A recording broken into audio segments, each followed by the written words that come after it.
You can have the greatest ideas in the world, but if you cannot communicate them, it does no good in your career. So that is a real starting point.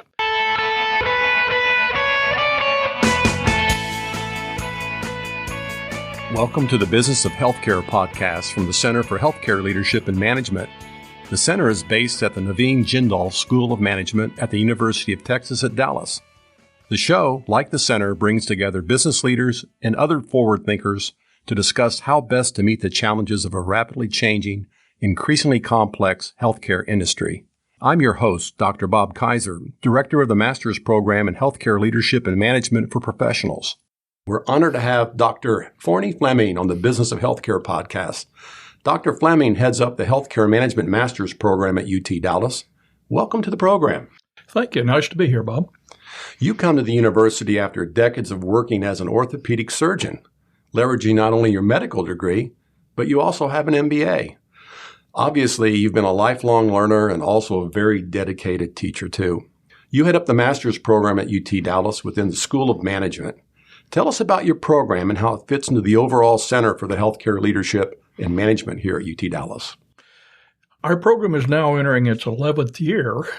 The center itself is the overall coverage for multiple programs that are offered here at UT Dallas.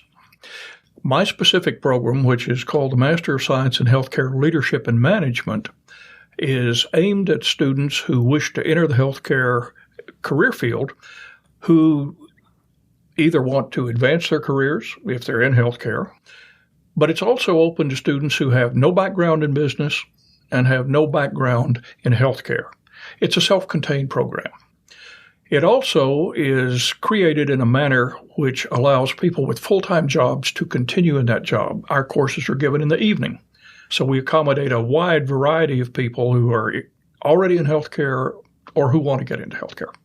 So you've been at this quite a while. Things have changed from the early days. Tell us about the early days and how it looks today. Well, in the early days of the program, which was 11 years ago, we had about 20 students. And the massive changes that are taking place today in healthcare had not really fully developed. The number one problem has been containment of cost, and that goes all the way back to the 1970s. But 11 years ago, we had not elected a Democratic Congress and a Democratic president. We had not had the passage of the ACA, which is commonly referred to as Obamacare. So tremendous changes have progressed since that time. But the overall concern about lack of control of healthcare cost is driving major changes, which we're going to feel over the next decade. So the students, we recruit students, obviously, like you mentioned, that are out in industry already or have an interest in it. Is there an undergraduate feedstock, if you will, that comes into your program? Yes, several years ago, we recognized the fact that there was an interest and a demand in an undergraduate degree program. We started out by offering 3 or 4 healthcare undergraduate classes, and those were so popular that ultimately we expanded that, and we now offer a Bachelor of Science in Healthcare Management. Many of those students, once they have completed the bachelor's degree, have elected to move on to the master's degree. Now, I've heard it mentioned before. Maybe you can explain to our audience. There's something called Fast Track. What is that?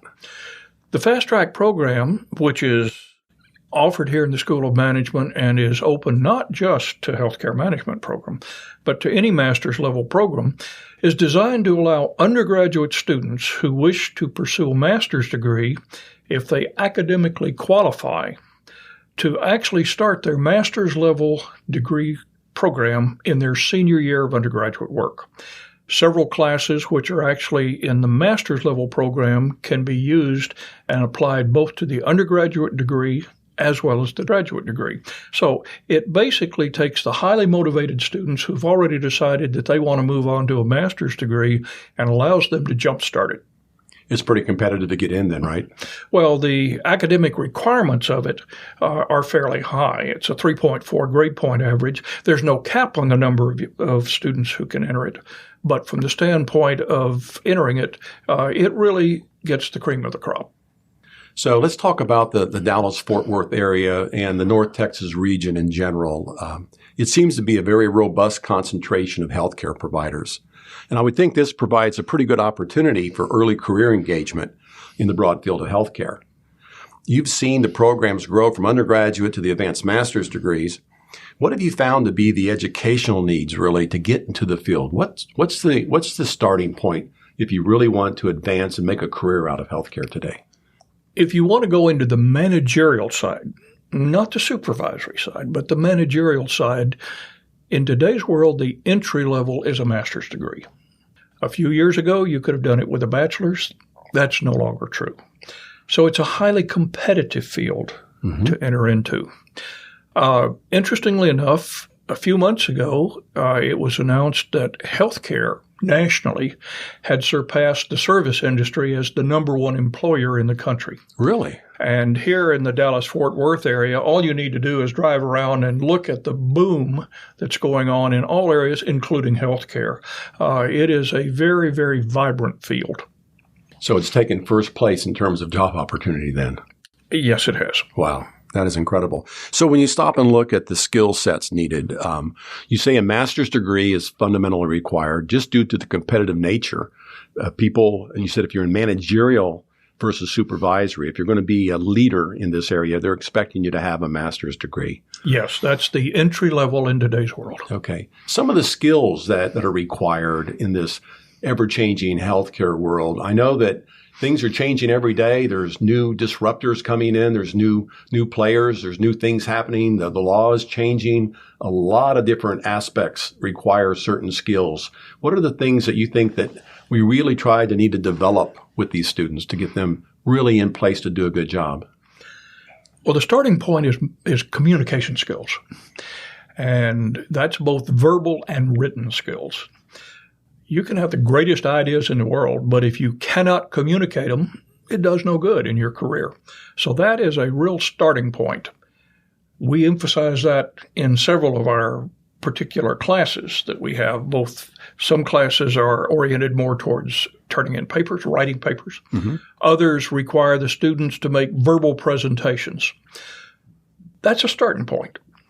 Beyond that, you have to have highly motivated students who understand that once you enter the career field itself, you can go as high as you wish, as high as hard work, effort, and sacrifice can take you. But sacrifice is a part of it too, Bob. If you're going to enter into this field, it is not an 8-to-5 job. You need to be the first person there in the morning and the last one to leave in the evening.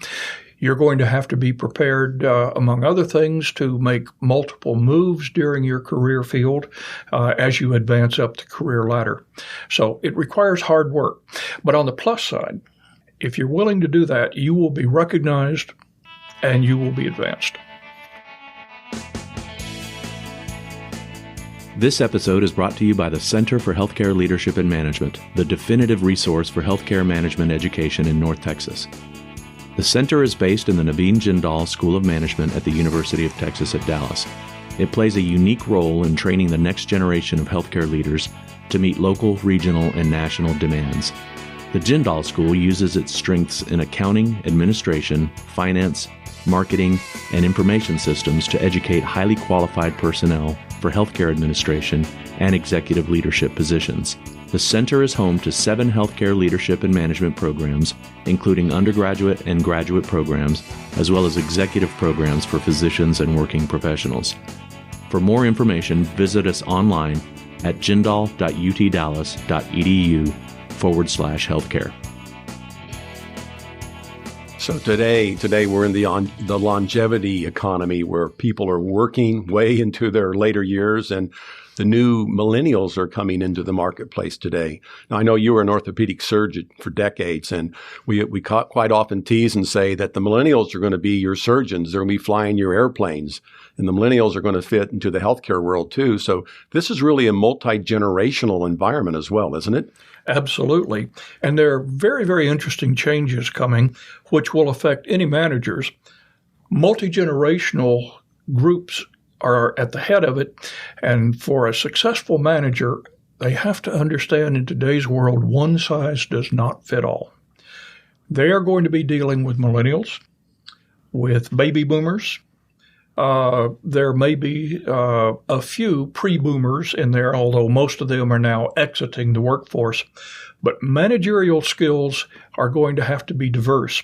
The millennial generation is quite unusual and different in and of itself. What they want out of life is not the same as the baby boom generation. And a manager to be successful must recognize these differences. Right. You just talked about working those long hours, committing yourself. Sometimes that doesn't fit that millennial equation, but adjustments will be made. People will learn to adjust and take advantage of those opportunities. So are there certain hot job areas? Are there certain areas that are really like if you would advise people and coach people that look into IT or quality or supply chain? Are there any areas out there that seem to be in higher demand than others? Without a doubt. We tell our students that as they go through the degree program, they should develop some type of niche market, a subset skill, if you will. Just to get a degree and say I want to go into, quote, operations is way, way too broad. The biggest areas right now that are very much in demand and which we have responded to in our program, leading the field without question, is information technology. The demands for more and more data to be collected and analyzed continue to grow. And it's coming from all sources. Certainly the government is at the head of the charge, but all other payers, insurance companies, businesses, all of them are putting increasing demands on providers to say, we want to know what you're doing and how good is it. Now, when I say that IT is a booming field, there are some subsets of IT that are really the ones that prospective students should take a look at. The first of those is data analytics. Oh, yeah. The second of those is interoperability. If you look at IT in the healthcare world compared to IT in the business world, unfortunately, healthcare has been years and years behind. The prime example has been electronic medical records. Yes. If you look at the amount of money that most healthcare organizations budget towards IT, it's around 2 to 3%. Business in general budgets 6 to 8%. So we're just now trying to get more and more into the field of interoperability, and it's reflected by the fact that there are multiple electronic health record systems out there. They can't talk to one another. Epic can't talk to Cerner, can't talk to Allscripts, and so on. That's going to have to be addressed. So interoperability is the second one, and the third one is security. What can't be hacked? Everything. And so there are severe problems in terms of maintaining security in the healthcare field. So IT is at the top of the list. The second arena is quality improvement. There was a report that came out in 1999 called To Err is Human. Yes. That came from the Institute of Medicine. Prior to that time, the general concept was that overall quality in healthcare in the United States was quite good. Well, this turned a spotlight on the issue of quality, and it turns out that while the best of the best is available here in the United States, the overall quality, when you look at it on a population basis, actually ranks well below many of the other developed countries. Since that report came out, there has been a major push by all healthcare organizations to improve quality. So industrial type quality improvement methodologies, Toyota Lean, Six Sigma, have now been applied more and more into the healthcare field.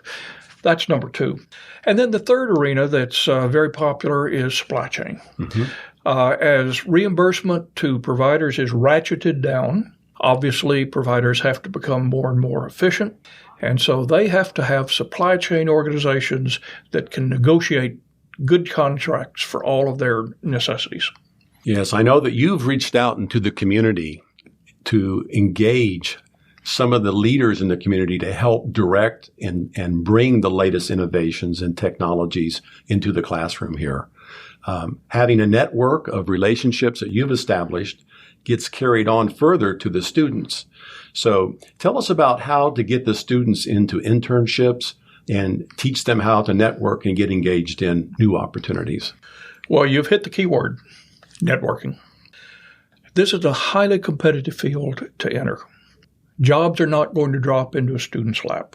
In point of fact, the major healthcare organizations generally do not come to campus to recruit because they don't need to. Because of that, it is absolutely essential from day one that a student gets active in networking opportunities.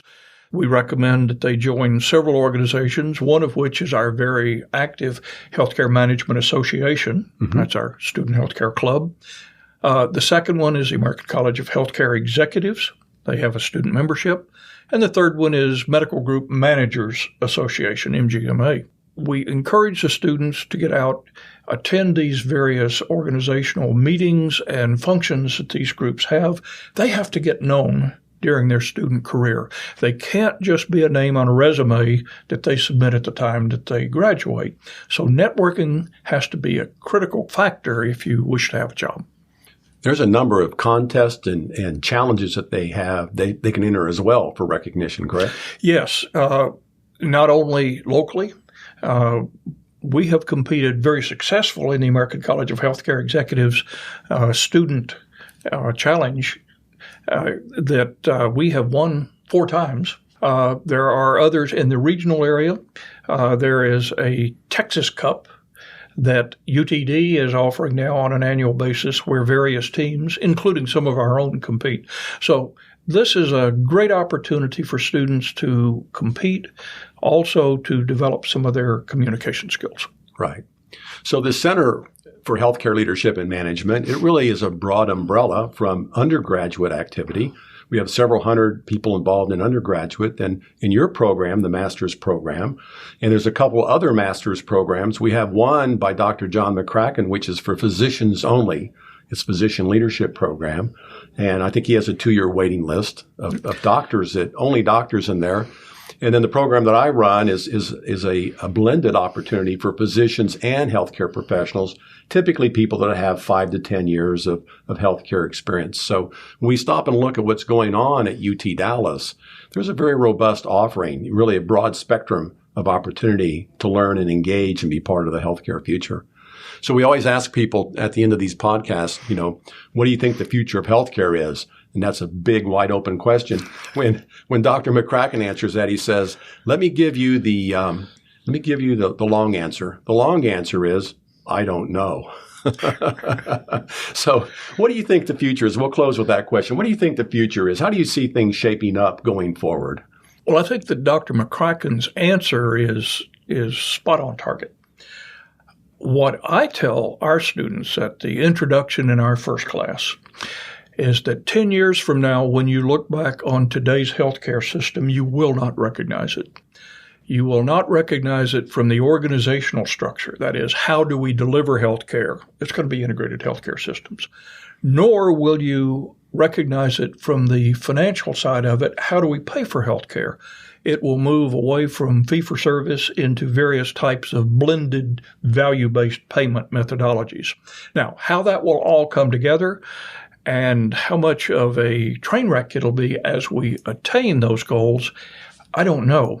But I do think that 10 years from now, the entire healthcare system will be radically different.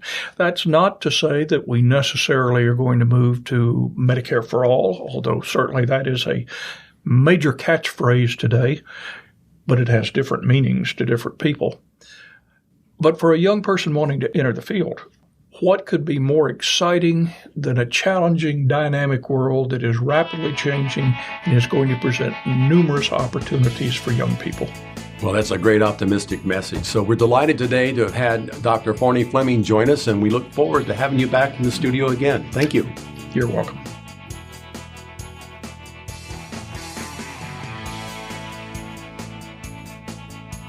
Thanks for listening to the Business of Healthcare podcast. Join us online at businessofhealthcarepodcast.com to find episode links, notes, and more. Be sure to subscribe to the Business of Healthcare podcast on Apple Podcasts or your favorite podcasting app. To learn more about the Center for Healthcare Leadership and Management, go to jindal.utdallas.edu and then search under the Center and Institutes tab on the navigation menu. Also, we want to hear from you. If you'd like to provide feedback, make suggestions for future guests or show topics, or just want to get in touch with us, email us at healthcarebizpodcast@utdallas.edu. Biz is spelled B-I-Z. And let us know how we're doing.